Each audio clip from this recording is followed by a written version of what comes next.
नमस्कार, स्वागत है आप सभी का सुर्खियां अखबार की में। आपके साथ मैं हूं मोनिका सिंह। नमस्कार, आपके साथ मैं हूं सुरभि तिवारी और सबसे पहले शुरुआत खबर की झारखंड की खबर के साथ करेंगे।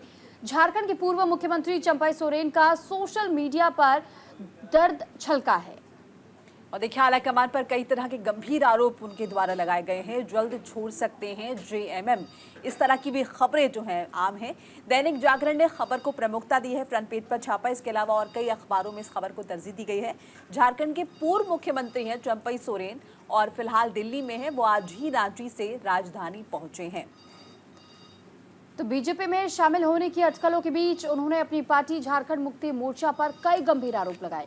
उन्होंने कहा कि सीएम रहते हुए पार्टी हाईकमान ने उनके अगले 2 दिन के कार्यक्रमों को रोक दिया था और साथ ही उन्होंने इन बातों का जिक्र भी किया कि मैं जिस तरीके से मेरे साथ व्यवहार किया गया इससे बेहद आहत हूं। और साथ ही उन्होंने इस बात का भी खंडन किया था कि उस दौरान जब वो सीएम थे 2 उनके कार्यक्रम पहले से तय बताए जा रहे थे जिस पर रोक लगा दी गई थी।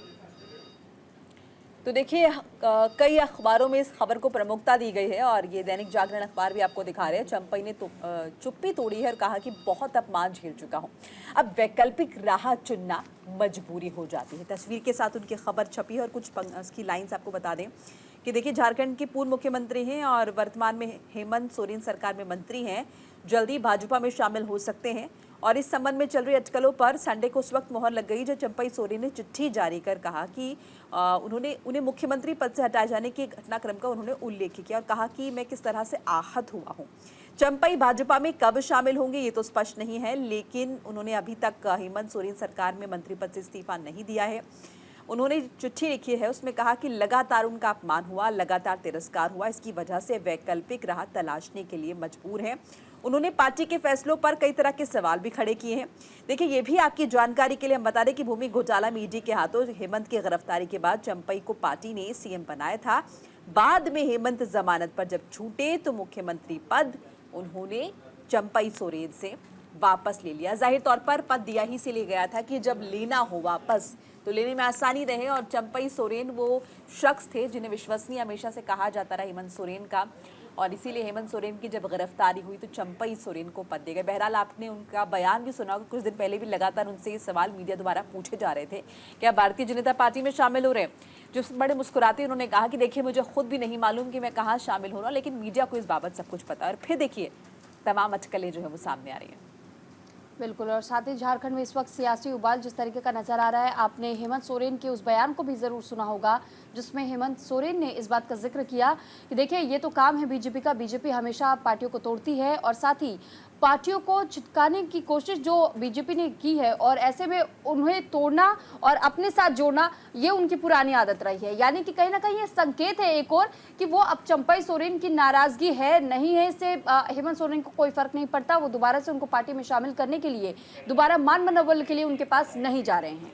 और एक अहम बात और सुरभि यहाँ पे ये भी साझा कर दी कि देखिए, चंपई के एक्स हैंडल में उनके नाम के आगे लगा पार्टी का जो नाम है जेएमएम वो हट गया है और सरायकेला स्थित चंपई के घर के ऊपर लगा पार्टी का झंडा भी हटा दिया गया है।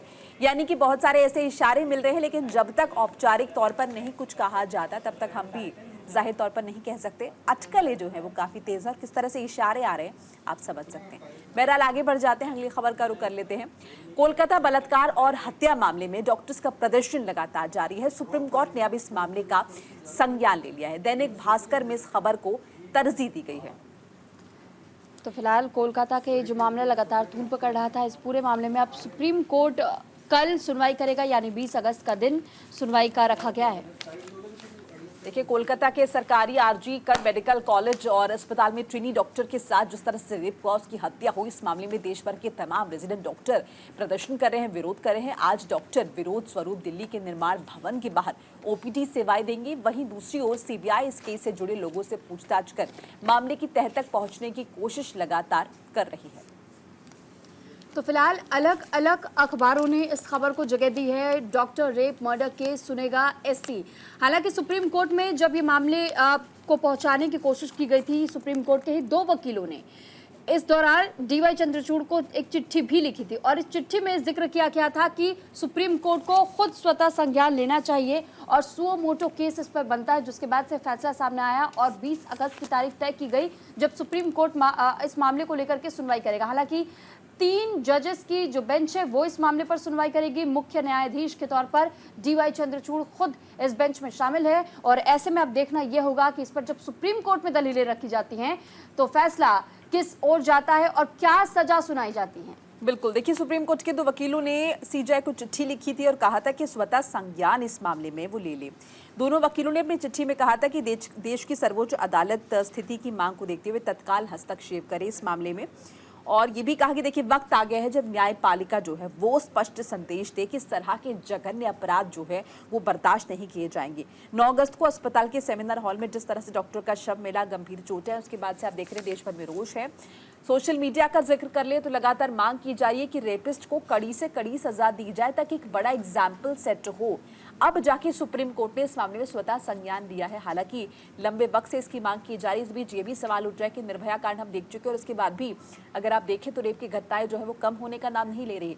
लगातार इस तरह की जो वारदातें हैं वो सामने आ रही है। ऐसे में एक बहुत बड़ा एग्जाम्पल सेट करने की जरूरत जो है वो देश की न्यायपालिका की तरफ से होनी चाहिए। वहीं अब खबरों में आगे बढ़ते हैं। बात 69,000 शिक्षक भर्ती मामले को लेकर, क्योंकि योगी सरकार का फैसला भी अब इस मामले पर आ चुका है। मामले में हाईकोर्ट का फैसला मानेगी सरकार, दैनिक जागरण में इस खबर का जिक्र हुआ है। तो फिलहाल आपकी जानकारी के लिए बता दें कि 69,000 शिक्षक भर्ती के मामले में राज्य सरकार ने मन बना लिया है कि वो इलाहाबाद हाईकोर्ट की लखनऊ बेंच के आदेश का पालन करते हुए विभागीय कार्रवाई करेगी। यानी कि ये तय है कि राज्य सरकार आरक्षण के हिसाब से जो कुछ हाईकोर्ट ने तय किया उसका पालन करेगी। देखिए आपको हेडलाइन भी दिखा रहे हैं, 69,000 शिक्षक भर्ती में हाईकोर्ट का फैसला मानेगी सरकार। तो ये मामला भी काफ़ी गरमाया रहा है उत्तर प्रदेश में, जिस तरह से इस पर सियासत हुई है और अब कहा जा रहा है कि विसंगतियों को दूर करने के लिए हाईकोर्ट के आदेश पर जल्द नई मेरिट लिस्ट बनाई जाएगी। मुख्यमंत्री योगी आदित्यनाथ ने बेसिक शिक्षा विभाग के अधिकारियों को स्पष्ट निर्देश दे दिए हैं कि इस संबंध में सुप्रीम कोर्ट के ऑब्जर्वेशन और हाईकोर्ट की लखनऊ खंडपीठ के फैसले के मुताबिक कार्यवाही की जाए। उच्च स्तरीय बैठक में योगी ने विभाग के अधिकारियों से कहा है कि किसी भी अभ्यर्थी के साथ अन्याय नहीं होना चाहिए। सरकार का स्पष्ट मानना है कि आरक्षित श्रेणी के अभ्यर्थियों को आरक्षण की सुविधा का लाभ मिलना चाहिए। शिक्षक भर्ती में 19,000 पदों पर आरक्षण में गड़बड़ी के मामले में दायर याचिका पर शुक्रवार को हाईकोर्ट का फैसला सामने आया और उसके बाद से योगी सरकार उस पर माथापच्ची करने में जुट गई है। अवकाश था सैटरडे संडे को, बावजूद इसके बेसिक शिक्षा विभाग के कार्यालय जो हैं वो खोले गए हैं। स्कूल शिक्षा महानिदेशक, बेसिक शिक्षा सचिव और प्रमुख सचिव ने संबंधित दस्तावेज जो हैं वो मुख्यमंत्री के सामने रखे हैं इस मामले में। दरअसल ये पूरा मामला जिस दौरान सामने आया था और जिन लोगों को नियुक्ति पत्र पहले ही सौंप दिए गए थे और हाईकोर्ट के इस फैसले के बाद से कहा जा रहा है कि उन 19,000 लोगों के पास अब तक नियुक्ति पत्र गए हैं, उन्हें अब सुप्रीम कोर्ट का रुख करना पड़ेगा। वहीं से उन्हें राहत संभव हो सकती है। लेकिन इस मामले को लेकर के अब उत्तर प्रदेश सरकार का भी फैसला सामने आ चुका है। उन्होंने कहा है कि हम 69,000 जिन शिक्षकों की भर्ती की जानी है इस पर एक नई सूची तैयार करेंगे। हालांकि हाईकोर्ट की ओर से 3 महीने का समय दिया गया था और ये कहा गया कि आप जल्द से जल्द इस मामले पर फैसला लीजिए। एक नई सूची जारी होनी चाहिए और जो क्राइटेरिया तय किया गया यानी कि आरक्षण के तहत में ही आपको अपनी जिम्मेदारी निभानी होगी और नियुक्ति पत्र जारी करने होंगे। और इसी को लेकर के अब हाईकोर्ट के फैसले को मानने के लिए स्वीकृति उत्तर प्रदेश की सरकार ने भी दे दी है। बिल्कुल, तो राहत सुप्रीम कोर्ट से ही मिल पाएगी। चलिए बहरहाल अगली खबर का रुख कर लेते हैं। बिल्कुल सुरभि। तो बिल्कुल देखिए जिस तरीके से अब तक सुप्रीम कोर्ट में ये मामला चला है और साथ ही हम आपकी जानकारी के लिए बता दें कि फिलहाल सुप्रीम कोर्ट में तो ये मामला गया है, लेकिन साथ ही ये बताया जा रहा है और कहा जा रहा है कि अब इस मामले में राहत अगर कोई दे सकता है तो सिर्फ और सिर्फ सुप्रीम कोर्ट। और इसी वजह से अब तक भी इस मामले को लेकर के कोशिशें सरकार की ओर से भी की जा रही है और कहा जा रहा है कि जो 69,000 शिक्षकों को भर्ती मिलेगी ऐसे में उनके लिए भी एक राहत जारी करने की कोशिश होगी। चलिए आगे बढ़ लेते हैं, अगली खबर का रुख कर लेते हैं। अफसरशाही में लेटरल एंट्री पर नेता विपक्ष राहुल गांधी ने सरकार को घेरा, कहा कि इस प्रक्रिया से अपना एजेंडा चला रहे प्रधानमंत्री मोदी। द हिंदू में इस खबर का जिक्र है। कांग्रेस के सांसद और लोकसभा में विपक्ष के नेता राहुल गांधी ने प्रधानमंत्री नरेंद्र मोदी की सरकार पर एक बार फिर से हमला बोला है। हाल ही में यूपीएससी की ओर से निकाली गई भर्ती का जिक्र करते हुए कहा कि ये सरकार बड़े पदों पर भर्ती संघ लोक सेवा आयोग की जगह राष्ट्रीय स्वयंसेवक संघ से कर रही है। राहुल गांधी ने कहा कि नरेंद्र मोदी संघ लोक सेवा आयोग की जगह राष्ट्रीय स्वयंसेवक संघ के जरिए लोक सेवकों की भर्ती कर संविधान पर हमला कर रहे हैं। केंद्र सरकार के विभिन्न मंत्रालयों से महत्वपूर्ण पदों पर लेटरल एंट्री के जरिए भर्ती कर खुलेआम एससी, एसटी और ओबीसी वर्ग का आरक्षण छीना जा रहा है। तो देखिए हेडलाइन आपको टीवी स्क्रीन पर भी हम दिखा रहे हैं और किस तरह से राहुल गांधी जो कि नेता विपक्ष हैं और लगातार एक्टिव हो रहे हैं, सरकार पर निशाना साध रहे हैं। एक बार फिर उन्होंने जिक्र किया और हमला बोला।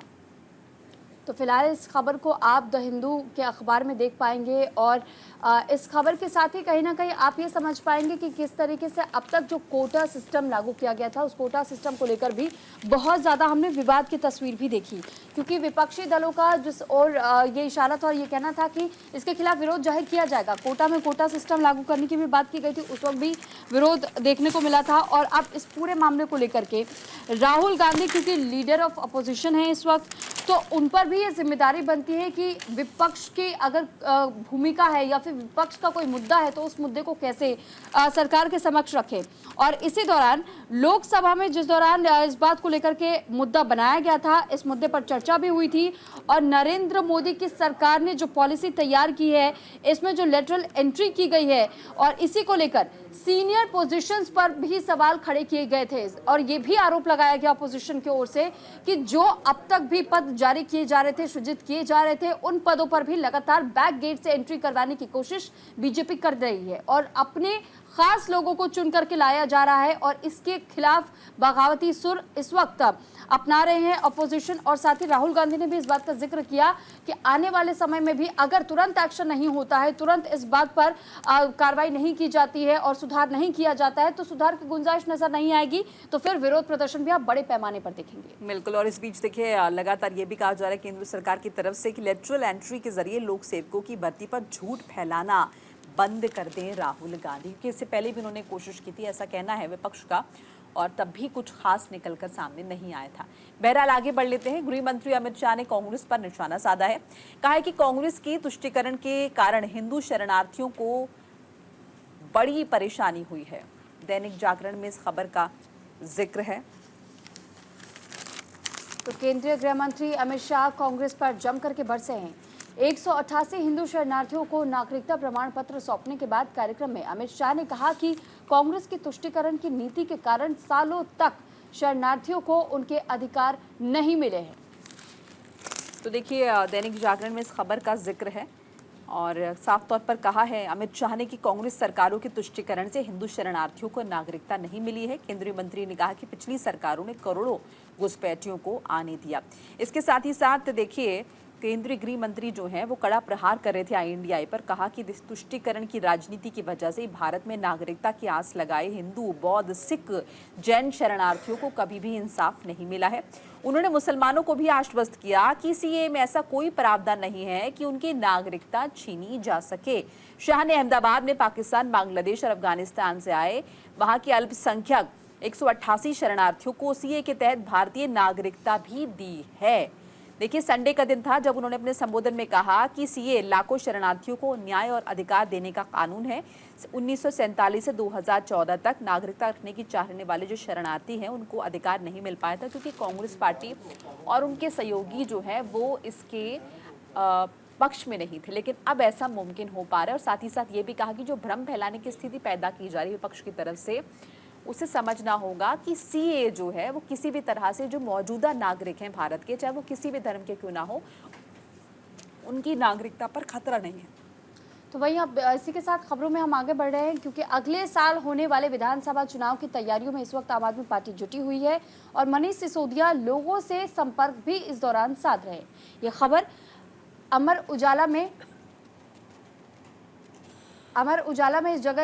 इस खबर को तरजीह दी गई है। साथ ही आपकी जानकारी के लिए बता दें कि आम आदमी पार्टी ने आगामी विधानसभा चुनाव की तैयारियों और ज्यादा तेज कर दी है। पूर्व उप मुख्यमंत्री मनीष सिसोदिया के जेल से बाहर आने के बाद से वो लगातार एक्टिव मोड में काम कर रहे हैं। चुनावी गतिविधियां भी अब बढ़ चुकी हैं और सिसोदिया का साथ मिलने से सभी कार्यकर्ताओं में उत्साह और आत्मविश्वास भी बढ़ चुका है।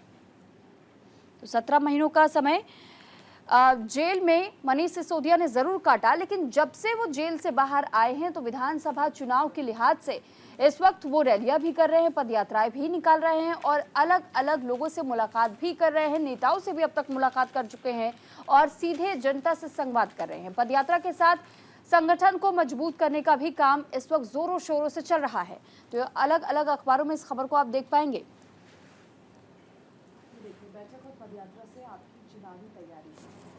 तो फिलहाल ये तस्वीर हम आपको दिखा रहे हैं अमर उजाला में। आप इस तस्वीर को देख रहे हैं, हेडलाइन जरा देखिए, बैठक और पदयात्रा से आपकी चुनावी तैयारी है। आम आदमी पार्टी हालांकि इससे पहले भी कह चुकी है कि जिस तरीके का जनाधार हमारा रहा है और साथ ही आम आदमी पार्टी ने जिस तरह आम जनता के बीच में हमेशा अपनी मौजूदगी दर्ज कराई है, ऐसे ही आगे आने वाले समय में भी आप इसी तरीके से आम आदमी पार्टी को आम जनता के बीच में पाएंगे। आम जनता के मुद्दों को हम इसी तरीके से उठाते रहेंगे। और इसी के साथ फिलहाल यहाँ रुक रहे एक छोटे से ब्रेक के लिए।